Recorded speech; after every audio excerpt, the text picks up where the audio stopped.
everybody.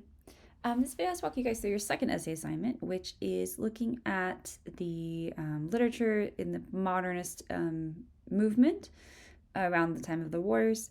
You guys read a lot of different works in this unit, a lot of different poems.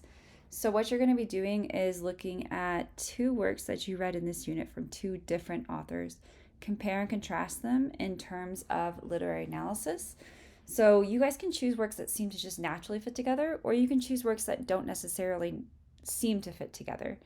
So for example, you could obviously do Fitzgerald and Hemingway. That makes a lot of sense to put those two together as expat authors who knew each other well. You could do a poem from Frost and a poem from Mackay that maybe don't necessarily seem to go together at first. It's up to you guys how you want to pair these, but remember you're looking at the similarities and the differences between those works. So it could be in terms of literary style. So it could be how the actual work is constructed. So it could be, for example, a poem by Frost and the piece by Fitzgerald, which is a short story. You could look at the literary elements found within those works. So you could examine, say, for example, imagery across two different works that seemingly maybe are very different. So it could be the imagery of Frost talking about something with nature, and the imagery of Mackay talking about Harlem. You can secondarily look at the historical context or the biographical context as well. Same as the first essay, make sure that you are keeping this focused on the literature as pieces of literature. You're performing literary analysis here. And then secondarily, you can look at those other elements. Do not let it become a biography essay. Do not let it become a history essay. Use the graphic organizer that you guys created to help you organize your thoughts. And you do need to have at least one credible source to support your analysis. So what this means is you're finding source materials that add to your own argument and add context or support for what you are trying to analyze. This needs to be a credible source, a published source. It cannot be a lecture that I've given you. This needs to be an externally published source. And it needs to be something, again, that is credible. So a .edu or a PBS or biography, history.com, whatever it might be, those are fine to utilize to add context. But again, keep the focus on literature as a piece of literature. So the best way to utilize these is just the same way that you use the text as evidence to support your claims. So pull in direct quotes from your source to help add to or support parts of your argument. And then make sure you are citing them correctly in text and on the works cited page as well.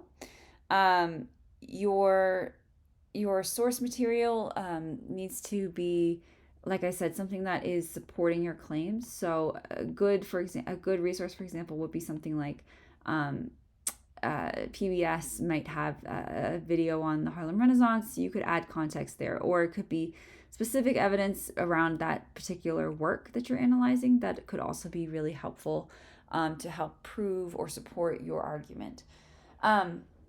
Remember that everything is checked up for plagiarism and you need to write the minimum. So this essay is 2 to 3 pages in length, due by Sunday, November 10th by 11:59 p.m. Again, you can write more, you just can't write less. If you write less, you'll have points taken off.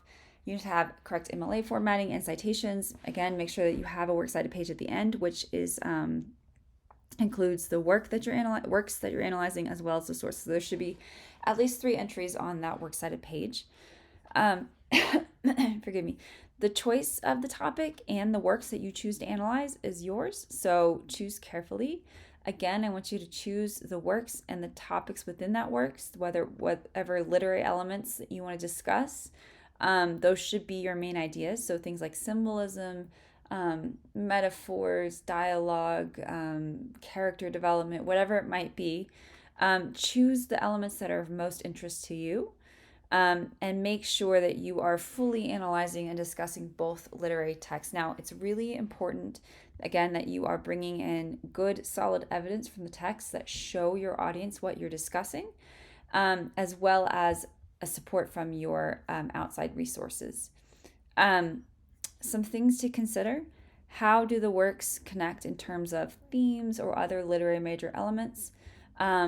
How are the structures of those works similar or different, and how does that impact the meaning of it? So for example, if you had Claude McKay's poem one of his poems, how different would it have been if it was, for example, a short story, right? Very different. So why does the structure of that matter? Why does it impact meaning?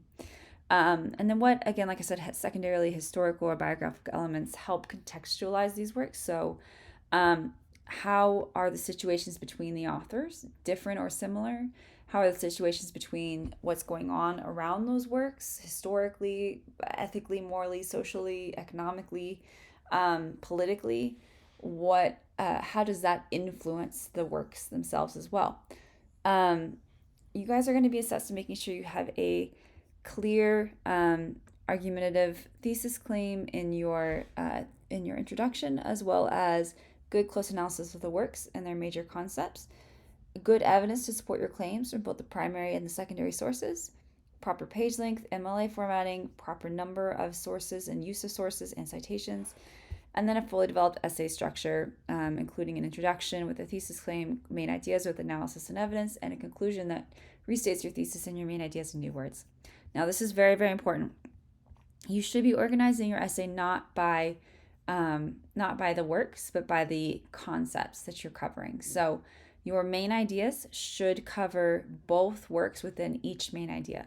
So what that means is, for example, if I'm going to choose, say, imagery from Frost and imagery from McKay in two different poems, I will look first at my main idea number one, which would be the difference in imagery between nature and Harlem as a city in both their poems. And then my second one would be maybe the use of certain symbols within both poems. And then my third one could be the structural differences between both poems.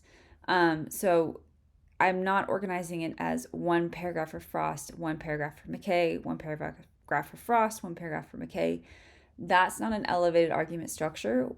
A more elevated structure is going to be taking certain main ideas and connecting the two texts across those main ideas. So make sure that you are carefully and clearly organizing your thoughts across main ideas rather than one paragraph per work. So if you guys have questions on this, let me know, but otherwise go ahead and move on. And again, choose the works and the elements within those works that are of most interest to you that we have read in this unit. Thanks.